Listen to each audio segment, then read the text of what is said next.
that I had to really look deep into myself and be like, why am I insecure like this? Why do I feel this way? Why is this coming out now at that? Right. And it was something that had triggered it, but it didn't feel good to go through this process. And I don't think it's ever going to feel good healing your inner child or healing, certain parts about you that you need to heal. Yeah. It's really a journey and it's a transformation, but hey, besties, we hope you got your drinks, your blunt, your candles, whatever makes you feel good ready. Because we are about to be unapologetic as fuck. I'm your co-host, Ash. And I'm your co-host, Brey. And this is episode 12. If you have been rocking with us for the longest, we do a check-in with each other, which is our segment called Mood AFK. And Ash, how are you feeling this past week? How have you been feeling? This week was cool. I'm just tired, honestly. And the week is not even over, that part. What about you? How are you feeling? Nah, facts. I've been really tired. I've been the tired girl, very exhausted. Came back from my trip, was really jet lagged from the time difference. I feel like I can't catch a grip though. Like I'm trying to figure out my life. I think I'm always trying to figure out my life. Oh my gosh. I'm always trying to figure out my life. I don't know. I need a balance. Where's my homeostasis? That part. Like for me too, not for Bree. She was like, yeah, you do need balance, girl. Right. Stop. No. But I can agree with that. And I was gonna say something else, but it slipped my mind, which means it wasn't meant to be said. Right. All right. So next thing is our current as fuck segment, which is where we talk about like weird ass tweets, politics, all the things that you can think of. Oh, celebrity gossip, everything. So the first thing that we wanted to talk about was that R. Kelly was found guilty of like all the charges that I guess were filed against him. So woohoo. You take your ass to jail and you stay there. There was a tweet with this guy that was like, so he posted a picture of R. Kelly and with his tongue belt, and then another picture with his pants down. And he was like, yeah, that nigga deserved it. Yeah. But some people are like, oh, like, why the uproar now? I'm just fucking tired of it. Like, I really. So you guys are really out here being rape apologists, and I really just don't understand it.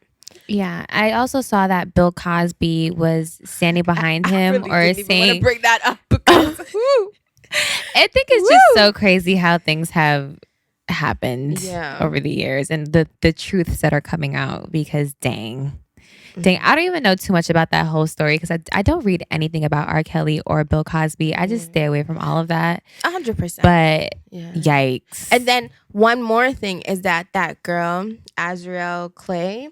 Oh, she said that she was lying about everything, right? That he coached her. Girl, but we already knew that. She was doing 10 mo's. I'm not even going to try to like blame her. But she was doing a lot, even when he was locked up. Like, she was just like, no, like, he didn't do anything. Like, but it's sad because, like, your abuser can have it's so not much even power. so much power. Like, not even just a physical hold, but like a mental hold. Yeah. And it's hard. Like, you have to rework that because, like, some people, they like bond through their trauma and things like that. So yeah, we're gonna get into that. True. So before we get into because Bree has something really serious to talk about, but I'm gonna talk about all the R. Kelly things. Oh yeah, let's get into it. But the other thing was, this is serious as well. Jamie Spears, Britney Spears' father, has been released of his conservatorship over her finally. And what's crazy is that I remember she was doing like these dances on TikTok and people were like, last year, wear yellow if you need help. Seriously, that's literally what I was telling Leighton about. Like, I saw that. So this was like last year, and people were saying that she was like her dad was her conservator, and I was like, really? Like, that's weird. That's crazy. Not weird. That's crazy because like it's strange that we haven't heard from her in a while and things like that. And then, like you said, somebody was like, wear yellow, and then she wore yellow. And I was like, nah, y'all really fucking with me right now. Yeah, your face like, no, I was so you really need help, girl. Oh, y'all. Sometimes like fans like they look into things. Yeah, they do. So I'm like, is this real? Like, and it was real. And that's the thing. Like, I'm usually behind on things like this. So I was like, really like, okay, like maybe they found an old video of her wearing yellow to like prove their point or whatever. But then this came out and I was like, wow, it's so sad. Like her father is really evil. Like the fact that she was talking about she wanted to have children and she had to have an IUD and things like that. And he kept it in her. You know, that reminds me of the Black Mirror Black Mirror episode with Miley Cyrus. Have you seen that, where she was like controlled by her, not her I don't know if it was a conservatorship, but it was like her agent, right? She was kept on pills. She had to produce certain music, and then after a while she was like, I don't want to do this anymore. And they like, once she said that, they tried to like silence her. Which is crazy. I know a lot of people in the industry, entertainment and music, do that. So ghetto. And then another thing was that the girls are beefing.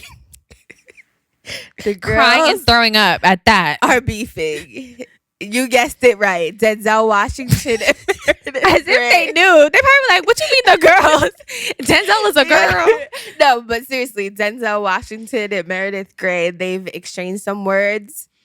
For any Grey's Anatomy fans, apparently Denzel Washington had directed one of their episodes.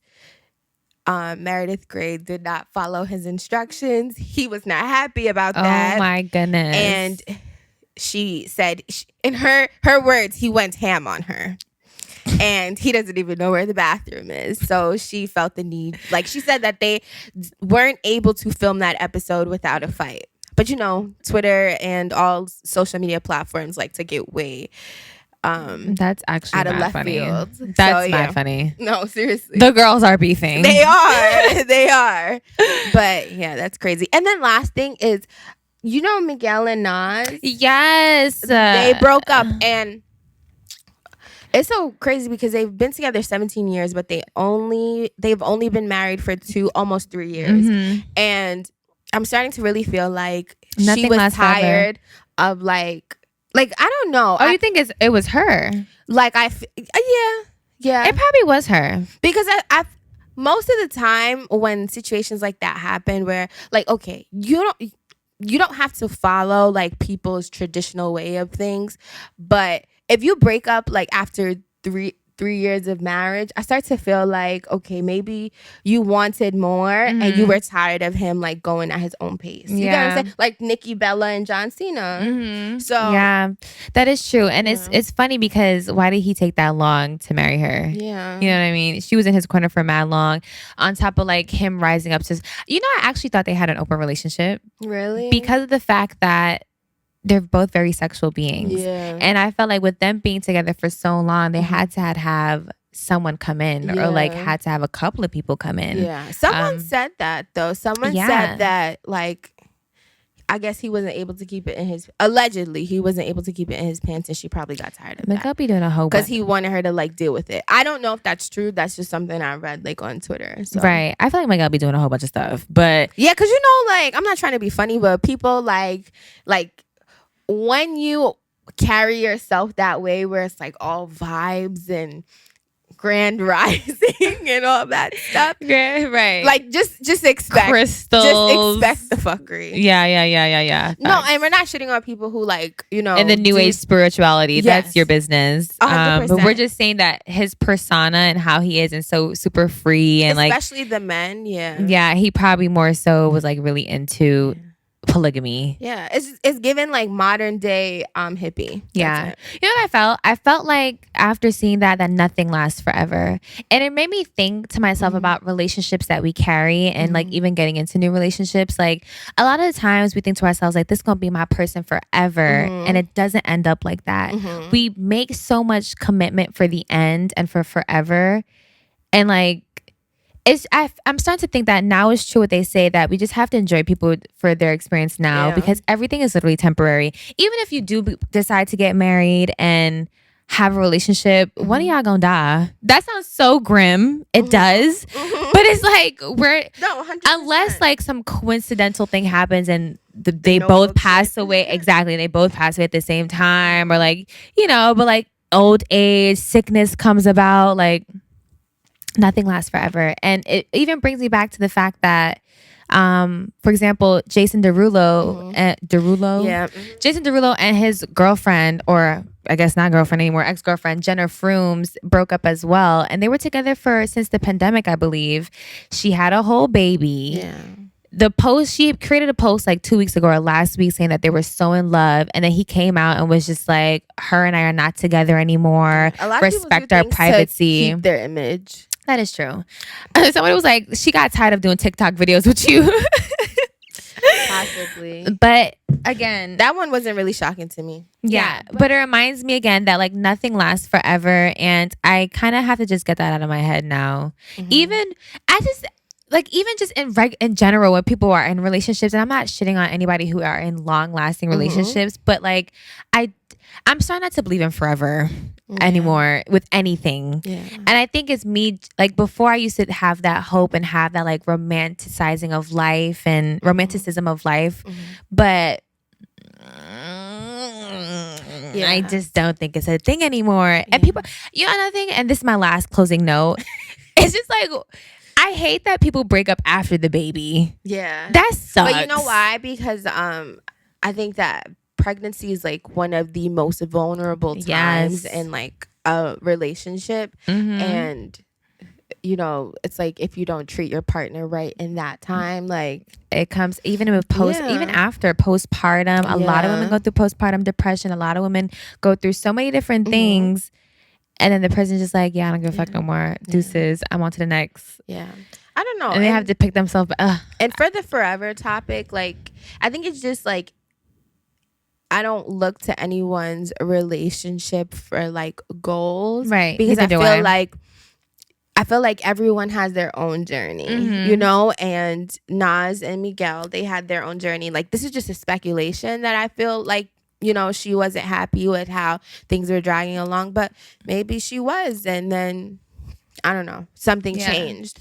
But then also sometimes it's like, when something's not right and you try so hard to make it work. And then you're like, I can't do this anymore. I know that's painful. I also too don't look to anyone actually as relationship goals, because you don't know what's happening behind closed doors. And a lot of time pictures are not perfect in behind the scenes. And the thing is, I went on their page because like they haven't said anything about it. Right. But she been posting regularly. That's it. He still has pictures of her. She has no pictures of him. Yikes. It's giving De'Ara and Ken. Yeah. Where like, even though I'm saying like they try to be amicable. Yeah. And then like low key, like De'Ara just does not mess with Ken. Facts. At all. Shorty got a whole new apartment. Yeah. Oh my God. Anyway, we'll talk about that another time. But yeah, so to your current event. Oh yeah. So my last current event, or the last current event for this segment, is that America is running out of money quick, fast. Expeditiously, as T.I. would say. Ooh. If y'all caught that, y'all caught that, because you already know why T.I. is in the media. Anyway, but yeah, so America's Treasury is running out of money, and by October 18th, they're thinking that that's the projecting date. I think that's what I was trying to say. And if we do not fix it in time, there's going to be a government shutdown, which, as we all know, is going to be a problem. There's not going to be access to certain things, or like, we're not going to be able to pass bills or certain things at the right time due to the government shutdown. And so they're saying that the solution will have to be that they will have to extend or increase the amount of debt that we can like increase in order for it to be fixed. And then they're also saying that we're going to be in the worst recession of our lives, more than like 2008. All right, I gotta move. So my whole thing is, why are we getting this now? Why is this happening now? I don't know.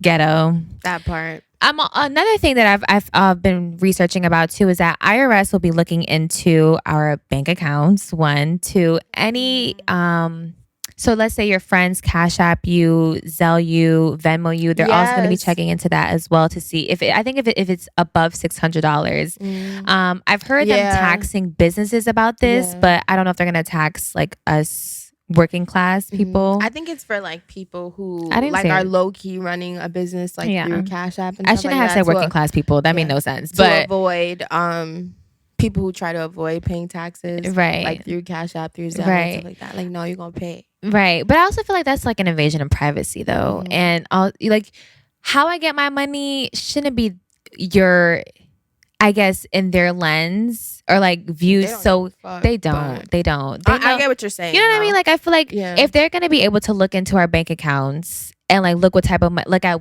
how much money we have, what else would they look into? Like, to be honest, I feel like they do all those things already. Why they're choosing to tell us now, I don't know. You're right. You're probably right. I don't know. You're probably right. Because I really believe that the feds are watching us. But long time. That's a conspiracy theory for another time. Yes. And with that being said, wait, are you finished? I'm sorry. Yeah, I'm done. Okay. And now we will get into our topic, which is childhood trauma.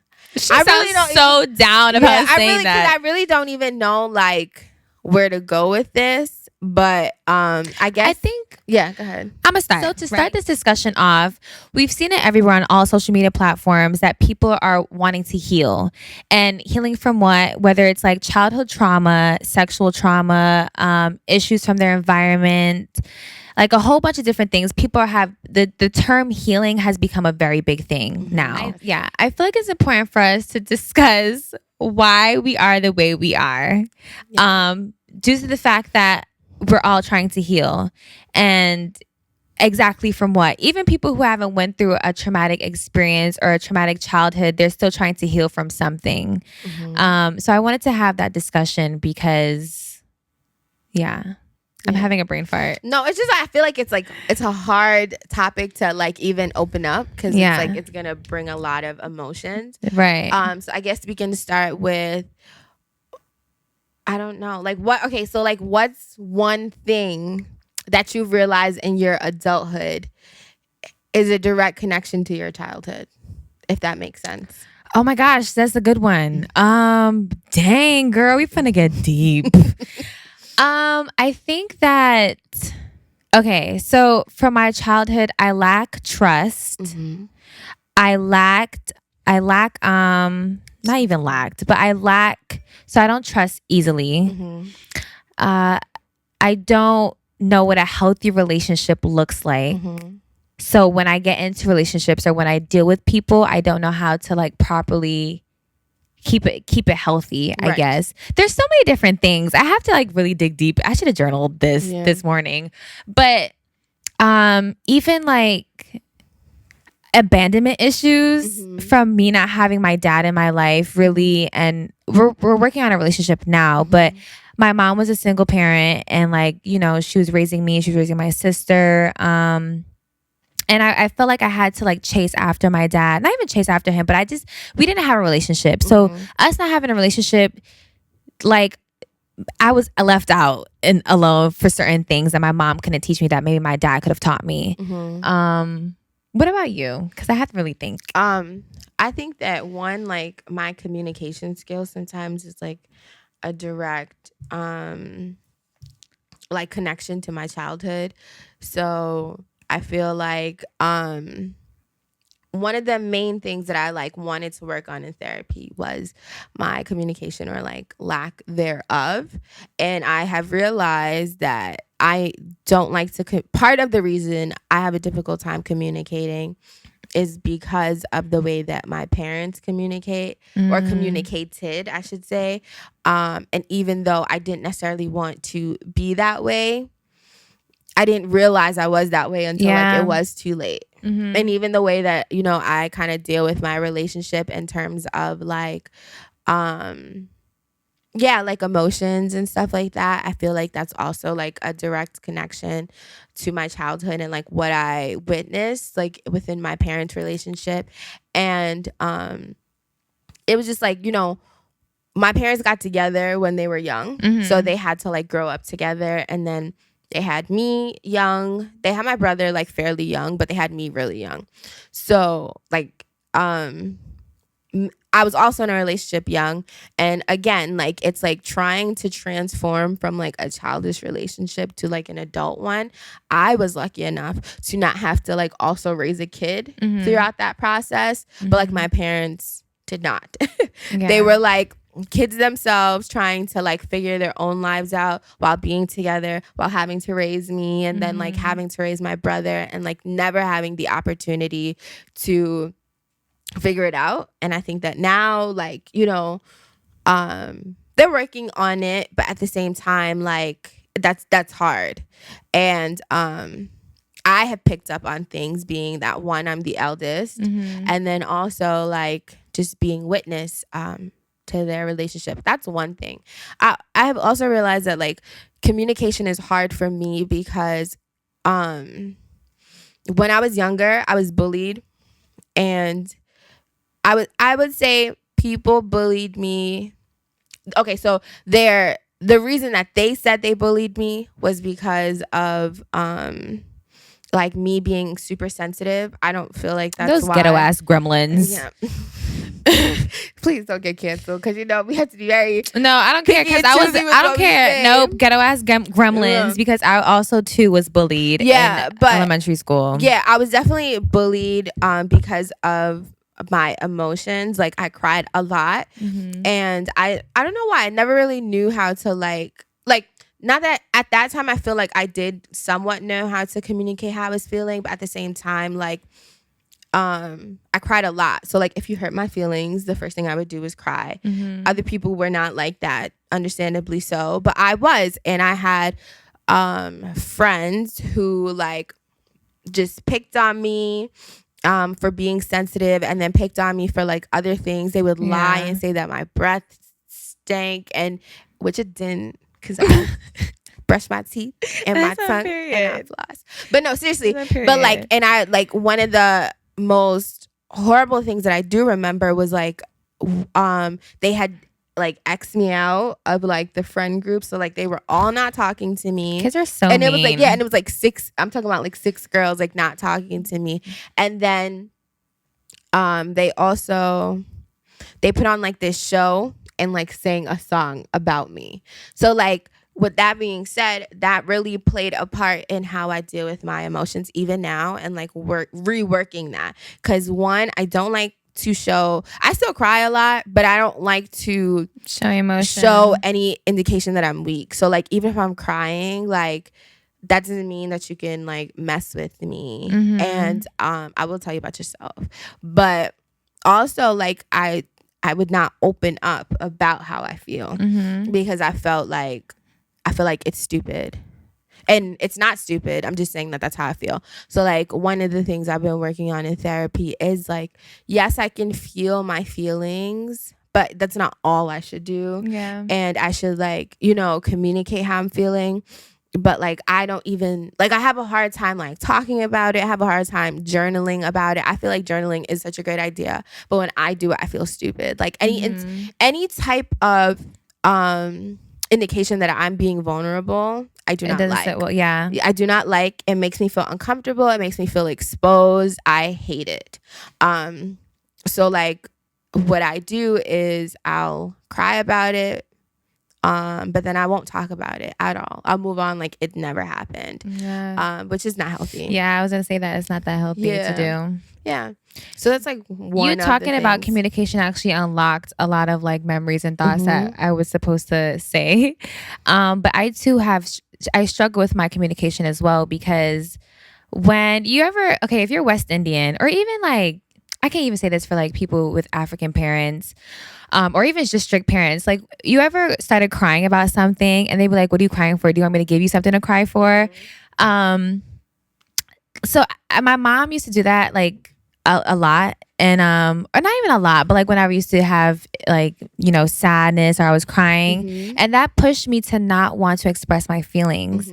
So whenever I'm going through something, I stay quiet about it. I isolate myself. I don't talk about it. I sit there and suffer in silence, because of the fact that, for one, I feel like I don't want to put my burden onto someone else. I don't want to show that vulnerability, and I don't feel comfortable because when I was a child, I wasn't able to communicate the right and proper way. Like it's okay to cry and it's okay to say why you feel this way. You know what I mean?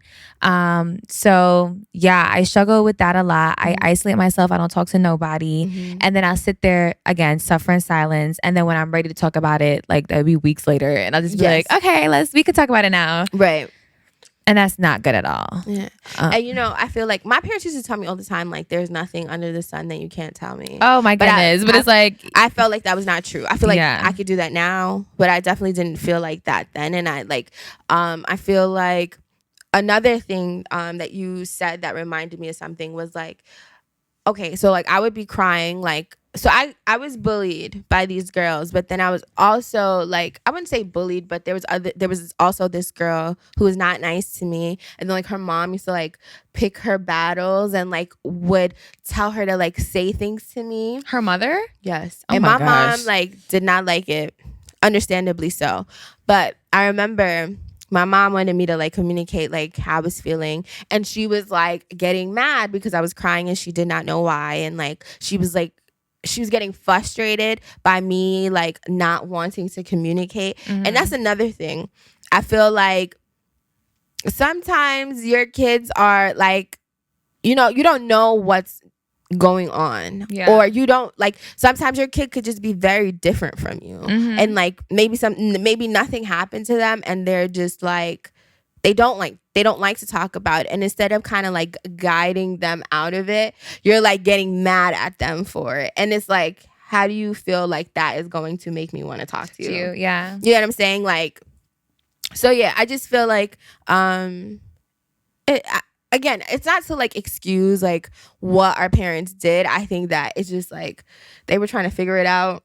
And you know, before we started filming, we were talking about like how we're in therapy now in our 20s, and it sucks. It feels like we don't have it together, but like it could have really been harder, because like imagine us like married with kids and stuff like that, and like still trying to figure it out, which goodness. I feel like you will still try to, I think but it's a never ending cycle way. Yeah. Even I had a thought too while you were talking, like even people who, darn it, the thought slipped me. Sorry. No, it's okay. It's not you. It's gonna come back to me. Yeah. What was I gonna say? I don't think about it. It's not childhood traumas. Oh, okay. So the thought that I was thinking was, even people who deal with like deep insecurities, where does that come from? Like, if we have to like kind of like look back into our life and even our childhood and where those insecurities come from. For example, and I don't want to make it seem like my family wasn't loving or anything like that. They were, but it's hard, just little, and not to paint them in a bad picture, but like, you know, I'm very slim, very skinny, and my family used to be like, oh, you need to eat X, Y, and Z so you can gain some weight. Like, don't you want to look fat? And like, they wanted me to gain weight, basically, like to have some meat on my bones, and that has built a deep insecurity in me where like now as I'm older, I feel like I need to gain weight in order to look. And it's even worse now that we're in BBL century, like BBL culture. Yes. But yeah, like I feel like I have to gain weight in order to be beautiful. I have to have curves in order to be beautiful. Even like stemming from, let's say, for example, a person in India or like Jamaica where bleaching is a very big thing, and they have darker skin. You're not going to feel beautiful in your darker skin as you grow up, because you see so many people bleaching their skin or wanting to change their skin. So like when I say to like look into yourself, like, and figure out why you are the way you are, it's important because it's going to help you not only heal, but elevate in life and move to where you need to move to. Because a lot of times those childhood traumas, it's kind of trigger warning, but the sexual traumas, the deep insecurities that we've built is withholding us from moving forward. 100%. And it's like, you would be an adult, and because you never dealt with that thing that happened when you were a kid, or like because you never noticed that as a kid it affected you, because sometimes, you know, you can have like a mental block where you like literally block things out, and people do it. I've done it, and then been like, oh wait, that happened and that was bad. And you know, not dealing with that does have an impact in your adult life. And like, you know, that's why I feel like for me, I try to one, be the person that I wish that I had when I was younger. But like, I definitely have vowed to myself that when I have children, that's beautiful. Like crying, thank you.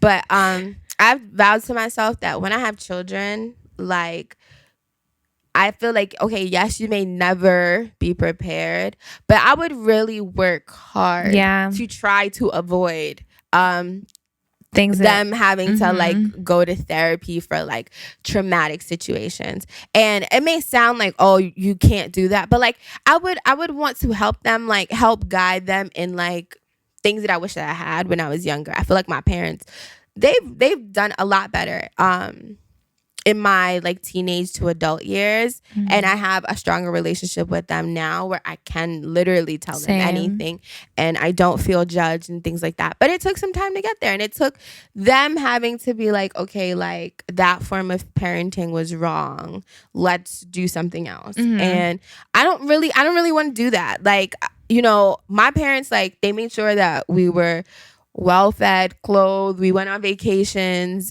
we had like bonding times and things like that. So it's not like they're horrible people, but they were trying to work through some things, and it impacted me. And same for me too. Right. Like, you know, when they say like you had a roof over your head, you had food, you were able to travel, you're able to do certain things, but there's also like an emotional, mental thing that you have to like build within your child as well. And not saying that our parents did not do that.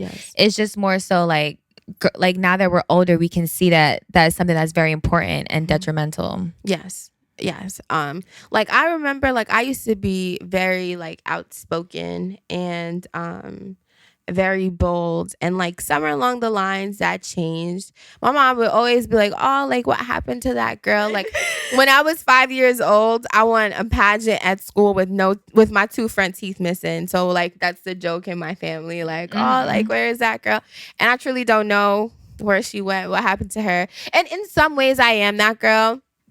But it's just like that just goes to show that things can happen in your childhood that have an impact on you. Because like I can be outspoken, but I literally have like 2 sides where I'm only outspoken if I'm like not happy about something. But like to speak up for what I want, what I feel like I deserve, like whether that be like a job or something like that, like it's hard for me. So yeah. You know, they say that this is the work of, well, people now say that this is the work of like healing your inner child and doing shadow work.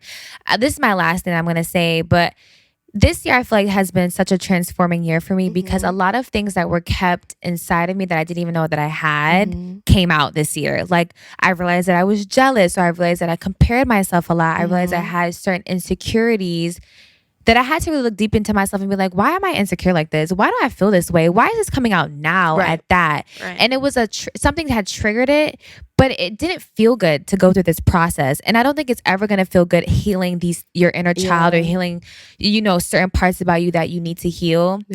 It's really a journey, and it's a transformation. But once I found, like when things started happening to me, I'm just like, okay, I try to suppress it at first because I'm just like, I shouldn't be feeling this way. Why do I feel this way? This is ghetto. Like, I'm not doing this right now. I don't have time for it. And I really had to go through it.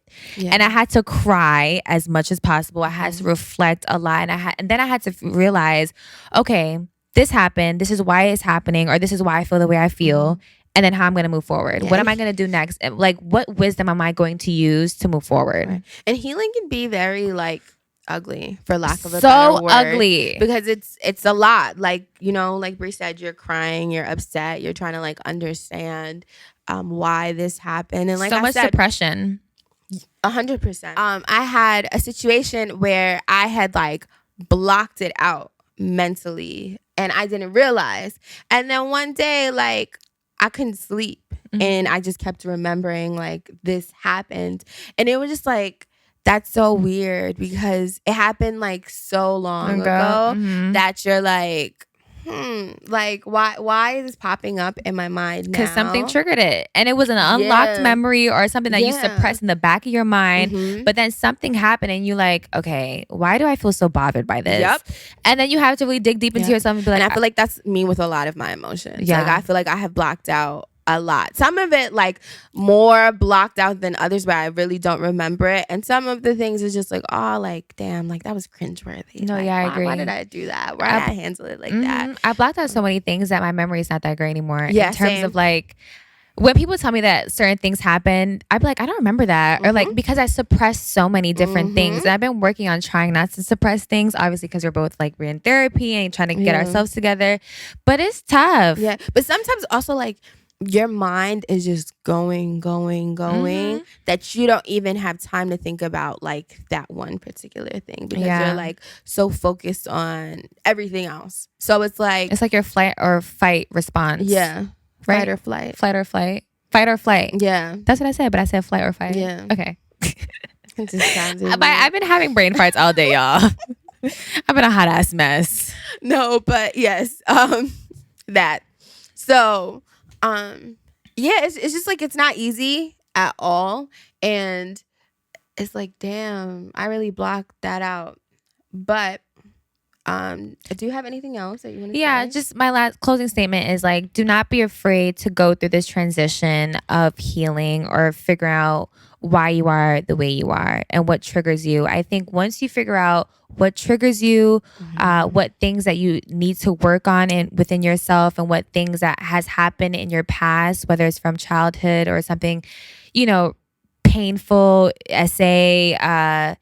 other things, deep insecurities.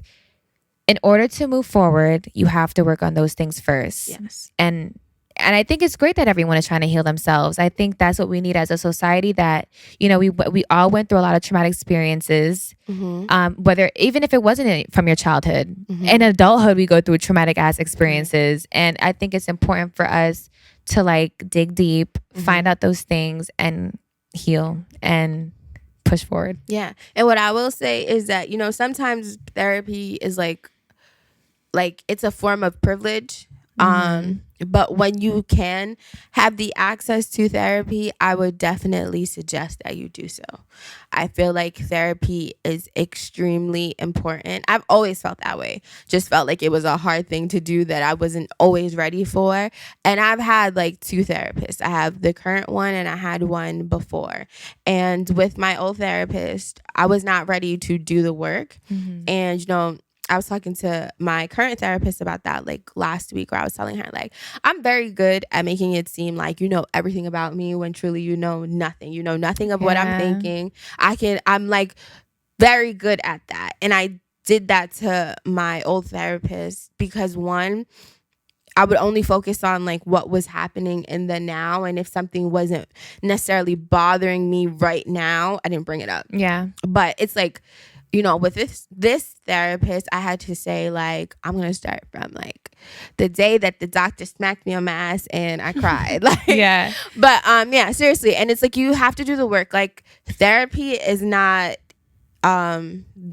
someone giving you advice. It's them helping to guide you through your past experiences to heal. Because therapy isn't supposed to be forever. It's not, which is... Yeah, it's hard. My therapist like, I'm not supposed to see you forever, because I was like, I can't wait for this to be such a long-lasting relationship. And she's just like, no, like I want you to move forward, and you don't need me anymore. But no, because I remember like my first therapist had mentioned that like, like, oh, like would you like to start like every other week or weekly? I'm like, girl, what you mean weekly? Like, why would you want to do every other week and things like that? But yes, the point of therapy is to be like, okay, so even if I see you weekly, then eventually it's every other week, then it's once a month, then I don't see you at all until. So it's very important that you do the work, because you're gonna have to learn how to do the work by yourself, or you will be in therapy forever. And sometimes you may not be, because the therapist may be like, you're not doing anything, so therefore our relationship isn't successful. I'm going to write my therapist right now after this episode. The only thing I wanted to say after you was that if you do not have the access to get a therapist or the money for therapy, because sometimes therapy is very expensive and not all insurance can cover it.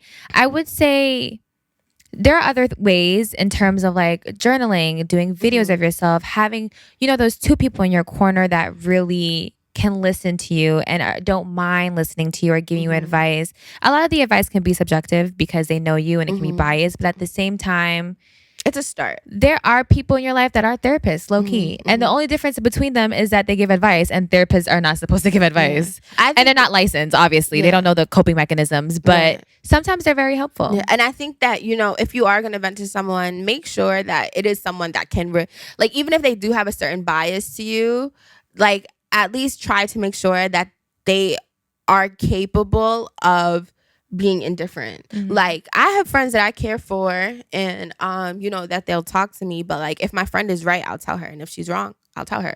I mean, I'd say it in front of everybody, but I'll say, like, friend, I don't necessarily think that you should have handled it this way. And I think that journaling is true. Like, you should definitely do that. You know, try other forms until you can get the help, because the thing is, it's just like, there's also free call, like, I think it's called betterhelp.com, where you can do free, like, therapy sessions or speak to someone on a hotline to, like, really go through certain things. Yeah, because it's important and it's something that you can't do on your own. Like, you can't heal yourself. I really don't think that. I feel like people say you can, but you can't. You can't. In a way you can. I don't think so. But why you say that? I say that because, granted, we have the guidance, but we are doing the work ourselves. Like, if just because we have the guidance, doesn't mean that we're gonna change. We have to do the inner work ourselves 100%. In order to heal what we like. You know, but it's like, but we have a bias. So like, sometimes it's like you could know what, like, yes, you don't have to take your therapist like guidance, but at the same time, like, if you are trying to heal yourself, like, you're gonna keep procrastinating because like a certain situation may feel good or like is comfortable. Not no. I'm gonna scratch that part. No, you can keep it, because honestly, we're being real right here. No, but seriously, like okay, like like for me, communication is hard. And if I was trying to heal myself, which I was technically trying to do, I was unsuccessful because I'm like, all right, I'm gonna fix it, but I was not fixing it.